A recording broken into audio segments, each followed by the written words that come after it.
ఛత్తీస్గఢ్లోని రాయ్పూర్లో ఒక దారుణమైన సంఘటన చోటు చేసుకుంది.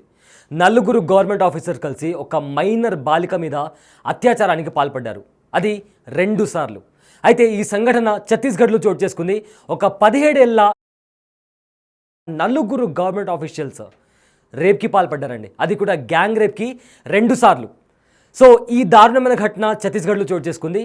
అయితే ఇందులో ఉన్న నలుగురు గవర్నమెంట్ అఫీషియల్లో ఒకరు స్కూల్ ప్రిన్సిపల్, ఇంకొకరు స్కూల్ హెడ్ మాస్టర్, ఒక టీచర్ అండ్ ఈ ముగ్గురితో పాటు వాళ్ళని హెల్ప్ చేసిన ఒక ఫారెస్ట్ రేంజ్ ఆఫీసర్ కూడా ఇందులో ఉన్నారు. అయితే ఈ దారుణ ఘటన ఛత్తీస్గఢ్లో చోటు చేసుకుంది. అంటే చదువు చెప్పాల్సిన టీచర్సే ఇలాంటి దారుణాలకు పాల్పడుతుంటే పిల్లలకి స్కూల్కి పంపించాలన్నా కూడా పేరెంట్స్ భయపడకుండా ఉంటారో చెప్పండి.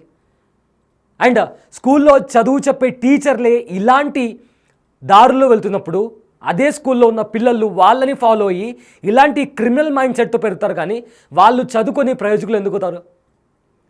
అయితే వీళ్ళు ఈ టీచర్స్ ఎవరైతే ఉన్నారో అందులో ప్రిన్సిపల్, గవర్నమెంట్ స్కూల్ ప్రిన్సిపల్, ఒక హెడ్ మాస్టర్ అండ్ టీచర్, వీళ్ళు ముగ్గురు ఆ అమ్మాయి మీద గ్యాంగ్ రేప్ చేయాలని చెప్పి ప్లాన్ చేసుకుని మరీ ఇంకో ఫారెస్ట్ ఆఫీసర్ హెల్ప్ తీసుకొని వాళ్ళ ఇంటికి తీసుకుని వెళ్ళి అక్కడ గ్యాంగ్ రేప్ చేశారు. ఆ తర్వాత ఆమె ఆ బాలిక మీద రేప్ చేసేటప్పుడు ఆ సీన్ మొత్తం ఫోటో షూట్ చేసి రికార్డ్ చేసి వీడియో షూట్ చేసి బయట ఎక్కడని చెప్తే నీ వీడియోని సోషల్ మీడియాలో లీక్ చేస్తాం, పబ్లిష్ చేస్తామని చెప్పి భయపెట్టారంట. సో అలా భయపడిన అమ్మాయి ఎవ్వరికి చెప్పకుండా ట్రామా అంటే భయపడిపోయి ఎవరికి చెప్పకుండా తనలో తానే కుమిలిపోయింది. అండ్ సెకండ్ టైం కూడా వాళ్ళు అలానే రేప్కి పాల్పడ్డారు. అండ్ ఈసారి ఆ బాలిక వాళ్ళ ఇంట్లో చెప్పడంతో వాళ్ళు వెళ్ళి పోలీస్ కంప్లైంట్ ఇచ్చారు. అండ్ ప్రజెంట్ ఆ ముగ్గురు టీచర్స్ని అండ్ అలానే ఆ ఫారెస్ట్ రేంజ్ ఆఫీసర్ని కూడా, ఆ ఫారెస్ట్ రేంజర్ని పోలీసులు అరెస్ట్ చేయడం జరిగింది. సో అయితే ఈ సంఘటన ఛత్తీస్గఢ్లో చోటు చేసుకుంది. ఒక మైనర్ బాలిక, అంటే వాళ్ళ ఇల్లు తను ఉంటున్న ఏరియా నుంచి 25 కిలోమీటర్స్ దూరంలో ఉంది. అయితే స్కూల్ అయిపోయిన తర్వాత తను ఒక కంప్యూటర్ క్లాస్ కోసం అక్కడే ఒక ప్రైవేట్ ఇన్స్టిట్యూట్లో కంప్యూటర్ క్లాస్ కోసం జాయిన్ అయింది. తను ఇంటికి వెళ్తున్న టైంలో మేము డ్రాప్ చేస్తాం నిన్ను అని చెప్పి తను ఒక టీచర్ బైక్ మీద ఎక్కించుకొని ఆ టీచర్తో పాటు school headmaster, school principal and వీళ్ళు ముగ్గురికి సహకరించిన ఫారెస్ట్ రేంజర్, ఈ నలుగురు కలిసి ఆ అమ్మాయిని గ్యాంగ్ రేప్ చేశారు. అండ్ నువ్వు ఈ విషయం ఎక్కడికైనా బయట చెప్తే నీ వీడియోస్ నువ్వు మాతో ఉన్న వీడియోస్ అని సోషల్ మీడియాలో బయట పెట్టేస్తామని చెప్పి భయపడడంతో ఆ ట్రోమాకి గురైన అమ్మాయి భయపడి ఎవరితో మాట్లాడలేని స్థితిలో ఇప్పుడు తను ఉంది అని చెప్పి కూడా పోలీసులు ప్రైమరీ ఇన్వెస్టిగేషన్లో చెప్తున్నారు.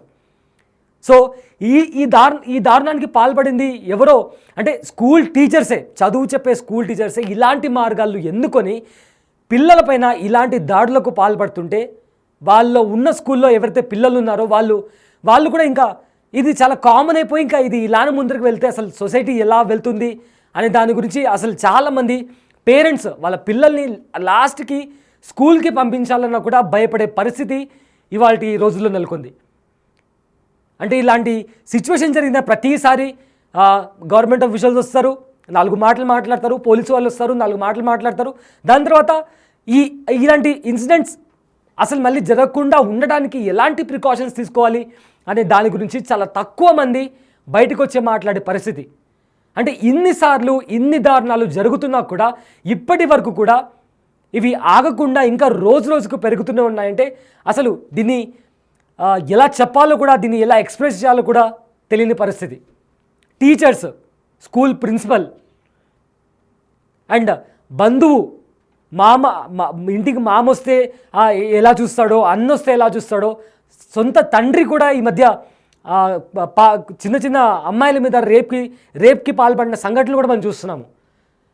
స్కూల్కి వెళ్తే ఏదో నేర్చుకుంటాము, స్కూల్కి వెళ్ళి చదివి ఏదో సాధిస్తాము అనుకుని స్కూల్కి వెళ్తే కూడా అక్కడ కూడా ఈ రకంగా మృగాలు అమ్మాయిలపైన దాడికి పాల్పడుతుంటే ఇంకా అంటే సేఫ్టీ అనే క్వశ్చన్ మార్క్ కనిపిస్తుంది చాలా క్లియర్గా.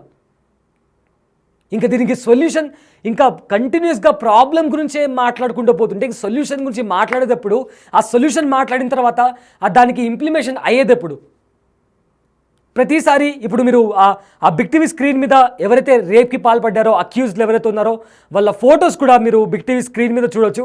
ఆ నలుగురు నిందితులు ఎవరైతే ఉన్నారో వాళ్ళ ఫోటోలు, అందులో ఒకరు ప్రిన్సిపల్, ఒకరు హెడ్ మాస్టర్, ఒకరు టీచర్, ఇంకొకరు forest ranger. Big TV screen మీద మీరు వాళ్ళ ఫోటోస్ చూడొచ్చు. అండ్ చూస్తే వాళ్ళ వయసు కూడా 50 పైబడే ఉంటుంది. అండ్ ఆ మైనర్ బాలిక వయసు వాళ్ళ మనవరాల వయసు. అట్లీస్ట్ అంటే టీచర్స్ అయి ఉండి ఇంకా అంటే ఇది బయటికి వచ్చింది అంటే ఆ అమ్మాయి ఎంతో కొంత ధైర్యం చేసి వాళ్ళ పేరెంట్స్కి చెప్పింది కాబట్టి ఈ దారుణం బయట వచ్చింది. ఇలా ఈ నలుగురు మృగాలు అంటే వాళ్ళు చెప్పకుండా ఇంకెంతమంది ఆడపిల్లల మీద ఇలాంటి చేసి ఉంటారు. అండ్ ఒక ఫారెస్ట్ రేంజర్ అంట, అతను కూడా ఈ టీచర్స్కి సహకరించాడు. Principal, head master and school teacher.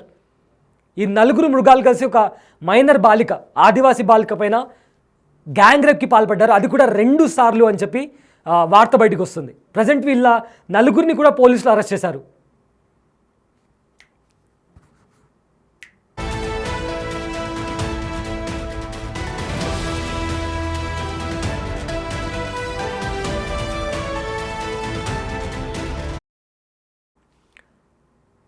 అయితే ఈ సంఘటన ఛత్తీస్గఢ్లోని రాయ్పూర్లో జరిగింది. ఈ నెల నవంబర్ 15 ఇంకా 22వ తేదీల్లో ఈ సంఘటన జరిగినట్లు పోలీసులు చెప్తున్నారు. అయితే ఈ టీచర్లకు ఫారెస్ట్ రేంజ్ ఆఫీసర్ కూడా సహకరించారు. అంటే ఆయనకున్న ఒక రూమ్లో వీళ్ళకు ఆ రూమ్ ఇచ్చి వాళ్ళకి హెల్ప్ చేశాడు. అండ్ ఈ నలుగురిని కూడా ప్రజెంట్ పోలీసులు అరెస్ట్ కూడా చేశారు. ఆ బాలిక ఏజ్ 17 years అని తెలుస్తుంది. అయితే తన ప్రైవసీని బయటపెట్టడం కరెక్ట్ కాదు. సో ఆ విక్టిమ్ పేరు కానీ తన ఫోటోని కానీ చూపించడం కరెక్ట్ కాదు. సో అందుకే అలాంటి ఆ అమ్మాయికి సంబంధించిన ఫొటోస్ కానీ పేరు కానీ ఎవరు కూడా చూపించకూడదు. ఇది కంప్లీట్లీ రాంగ్. సో మేము కూడా ఇక్కడ బిగ్ టీవీ మీద ఎలాంటి ఫొటోస్ కానీ పేరు కానీ చూపించట్లేదు. అయితే ఈ సంఘటన ఛత్తీస్గఢ్లోని రాయ్పూర్లో చోటు చేసుకుంది. నలుగురు గవర్నమెంట్ అఫీషియల్స్, ఒకరు ప్రిన్సిపల్, ఒకరు హెడ్ మాస్టర్, ఒక టీచర్ అండ్ వీళ్ళకు సహకరించిన ఒక ఫారెస్ట్ రేంజర్. ఆ ఫారెస్ట్ రేంజర్కి ఉన్న రూమ్కి తీసుకెళ్ళి ఈ అమ్మాయిని దారుణంగా గ్యాంగ్ రేప్ చేశారు. అది కూడా 2 సార్లు. ఫస్ట్ టైం రేప్ చేసినప్పుడు వీడియో షూట్ చేసి నువ్వు బయటికి చెప్తే దీన్ని లీక్ చేస్తావు అని చెప్పి భయపెట్టి సెకండ్ టైం కూడా ఇలాంటి దారుణానికి పాల్పడ్డారు. స్కూల్కి వెళ్ళి చదువుకోవడానికి కూడా భయపడేంతలా ఇవాళ సొసైటీ మారింది. అండ్ దానికి ఎగ్జాంపుల్ ఇవాళ ఒక్కటి జరిగింది కాదు, ఎన్నో జరుగుతున్నాయి. ప్రతిరోజు, ప్రతి నిమిషం, ప్రతి సెకండ్ కూడా జరుగుతుంది. అయినా కానీ దీనికి సంబంధించిన సొల్యూషన్ అంటే దీనికి ఆపడానికి ఇంకో మార్గమే లేదా అనేది కూడా అసలు దూరం నుంచి చూస్తే కూడా కనిపించట్లేదు. అలాంటి సిచ్యువేషన్స్ మీరు బిగ్ టీవీ స్క్రీన్ మీద కూడా ఆ నలుగురు నిందితులు ఎవరైతే ఉన్నారో వాళ్ళ ఫొటోస్ కూడా మీరు చూడొచ్చు. ఒకరు ప్రిన్సిపల్, ఇంకొకరు head master, forest range officer and ఆ స్కూల్లో పనిచేసే టీచర్. ఒక 17 ఏళ్ల బాలిక పైన గ్యాంగ్ రేప్కి పాల్పడ్డారు. అండ్ ఈ ముగ్గురు గవర్నమెంట్ టీచర్స్ అండ్ ఆ గవర్నమెంట్ ఫారెస్ట్ ఆఫీసర్ ఒక అథారిటీ. అంటే సమాజంలో ఈ గవర్నమెంట్ ఆఫీసర్ అంటే ఒక కైండ్ ఆఫ్ రెస్పెక్ట్ ఉంటుంది. వాళ్ళు కూడా సమాజంలో అంటే టీచర్స్ అంటేనే ఒక కైండ్ ఆఫ్ ఒక పార్టీని లీడ్ చేసే వాళ్ళు. అలాంటి వాళ్ళు ఇలాంటి చర్యలకు పాల్పడితే ఇంకా ఏం చెప్తాం, ఏమని మాట్లాడతాం. బిగ్ టీవీకి సంబంధించి బిగ్ టీవీ స్క్రీన్ మీద ఆ నిందితుల క్లియర్ మీరు చూడొచ్చు. వాళ్ళు ఒక 50 years కంటే పైబడిన వాళ్ళు ఒక 17 ఏళ్ల బాలిక మీద అంటే దీన్ని ఎలా ఎక్స్ప్రెస్ చేయాలో కూడా నాకైతే కంప్లీట్లీ అర్థం కావట్లేదు. సో ప్రజెంట్ ఈ సిచ్యువేషన్ ఛత్తీస్గఢ్లో చోటు చేసుకుంది. అండ్ పోలీసులు నిందితులను కస్టడీలోకి తీసుకున్నారు. అండ్ దీనికి సంబంధించిన ఇన్వెస్టిగేషన్ కూడా చేస్తున్నారు. సో హోప్ఫుల్లీ ఆ విక్టిమ్ ఎవరైతే ఉన్నారో ఆ అమ్మాయికి న్యాయం జరగాలని మనం అందరం కోరుకుందాం.